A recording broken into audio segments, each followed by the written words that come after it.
Bienvenidos y bienvenidas una vez más a La Ciudad de las Ciudades, este espacio donde nos dedicamos a viajar a través de la literatura a diferentes latitudes. Hoy nos vamos a ir a Estados Unidos, a varios lugares, ya nos platicará Bernardo Esquinca acerca de eso, pero al lado también de otro autor, un autor sumamente conocido que creo que todos hemos leído, y si no hemos escuchado de él, hemos descubierto nuevas versiones de sus cuentos, de sus historias. Edgar Allan Poe, con un libro que se llama Las increíbles aventuras del asombroso Edgar Allan Poe, un libro de Bernardo Esquinca. Bienvenido, Bernie, ¿cómo estás? Ezra, bien contento de platicar contigo y de verte.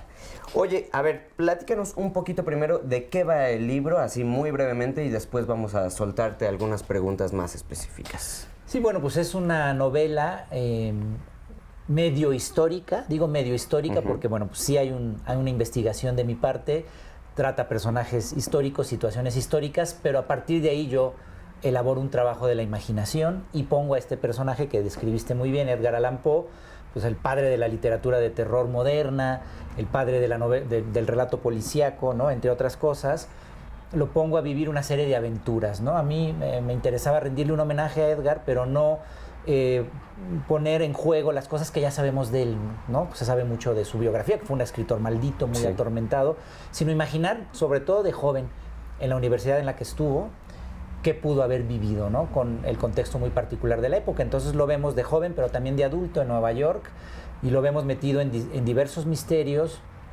viviendo tal cual, como dice el título, aventuras singulares, pero que corresponden a su espíritu romántico, macabro, azotadón, como era Edgar. Justamente esto que acabas de decir me parece muy interesante, porque tú has trabajado a la literatura de género o varios géneros, ¿no? Pero yéndonos a trabajar una literatura de género de diferentes perspectivas, desde la histórica, desde el terror también, ¿no? Me interesa cómo puedes juntar todo esto con un personaje que te gusta y que admiras tanto también. Sí, siempre me ha gustado como lector las novelas que mezclan géneros, ¿no? Sobre todo el policíaco con el terror, con lo sobrenatural, como sería un John Connolly, que es un autor contemporáneo que me gusta mucho.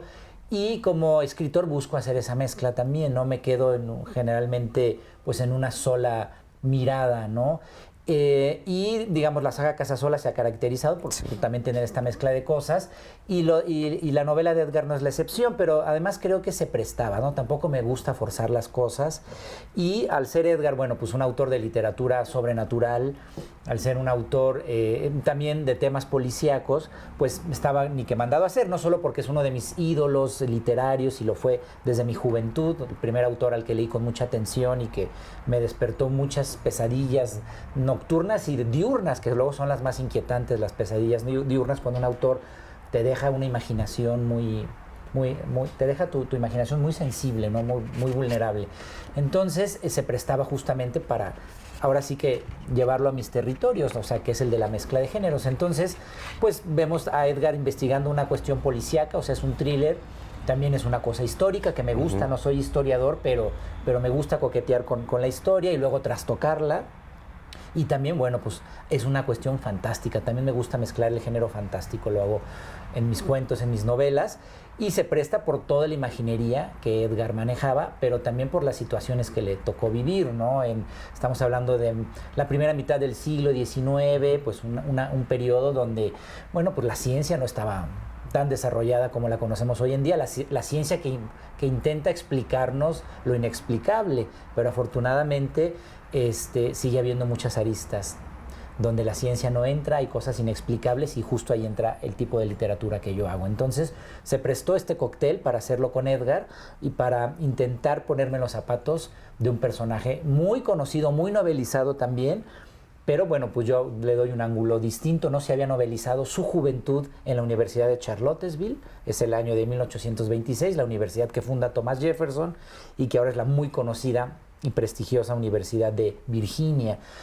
Se han novelizado otras cosas de Edgar, como su paso por la Academia de West Point, una academia militar un poco más grande, hay una novela sobre eso, pero sobre Charlottesville, extrañamente, inexplicablemente, nadie lo había novelizado.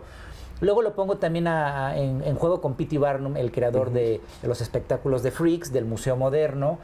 Eso sí ha ocurrido antes. Hay otras novelas donde los juntan porque coincidieron en Nueva York ya en los años 40. Pero en Charlottesville nadie se le había ocurrido y bueno, pues pensé que era un buen ángulo para abordar a Edgar. ¿Qué tantos espacios tuviste que rellenar con la imaginación a partir de la investigación histórica? Pues la mayoría, ¿no? Digamos, lo real es, pues, Edgar. Intento ser fiel a su espíritu. La época, por supuesto, un país que está naciendo realmente. Estados Unidos tiene muy poco de haberse independizado en cuando Edgar es joven. Y también, digamos, el contexto de la universidad y lo que pasaba ahí es real. Es decir, los alumnos hacían desastres, hacían motines, juergas, eran muy revoltosos. El tema de los esclavos también me parece muy interesante. Ahí es el tema, el esclavismo está muy fuerte en Estados Unidos, los alumnos tienen esclavos en la universidad, los azotan, los maltratan. Hay una revuelta de Nat Turner que fue muy sangrienta, un predicador un tanto alucinado, negro, y bueno, ese contexto histórico está ahí.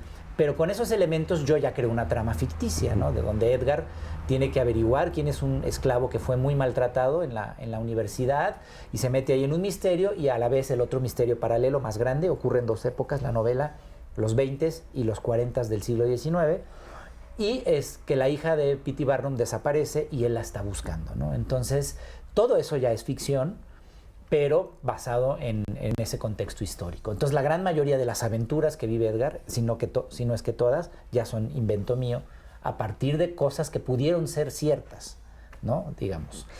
Bueno, pues ya escucharon las increíbles aventuras del asombroso Edgar Allan Poe. Yo me despido, pero los voy a dejar con Bernardo Esquinca, que nos va a leer un fragmentito de este libro. Yo soy Ezra Alcázar, esto fue La Ciudad y las Ciudades. Muchas gracias, Bernie. Ezra, y enhorabuena por el libro. Vayan, cómprenlo, publicado por Almadía, un diseño de Alejandro Magallanes. Nueva York, abril de 1837. Lo que encontraron en el zoológico desafiaba toda lógica. Dentro de una de las jaulas, un enorme orangután rojizo de la especie de Borneo sometía a un hombre con aspecto de marinero. Una mano la utilizaba para sujetarle la cabeza y la otra para colocarle una navaja de afeitar en la yugular. El marinero suplicaba ayuda con un marcado acento extranjero. Las palabras se le atropellaban entre sollozos. Barnum y Edgar se acercaron con cautela. Vieron que la jaula estaba cerrada, pero eso no los hizo sentirse a salvo. Monseñor L'Espanaye, dijo el empresario, con una mezcla de perplejidad y espanto. ¿Pero qué ha sucedido? Esta bestia canalla, respondió el marinero, intentando calmarse. Me sorprendió mientras la alimentaba. ¡Traición! En respuesta a estas palabras, el orangután bufó y presionó la navaja contra el cuello de su víctima, provocando una cortada de la que comenzó a manar sangre. Barnum palideció, pero se recuperó enseguida.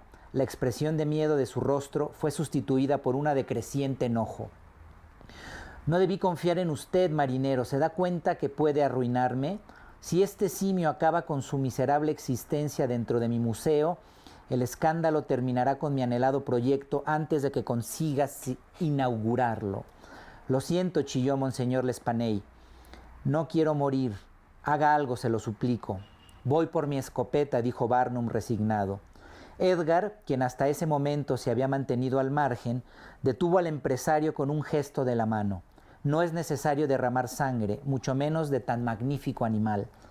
Se adelantó con paso firme hasta la jaula, metió la mano en uno de los bolsillos de su levita y extrajo el puñado de terrones de azúcar que se había llevado del salón del Tabaco Emporium.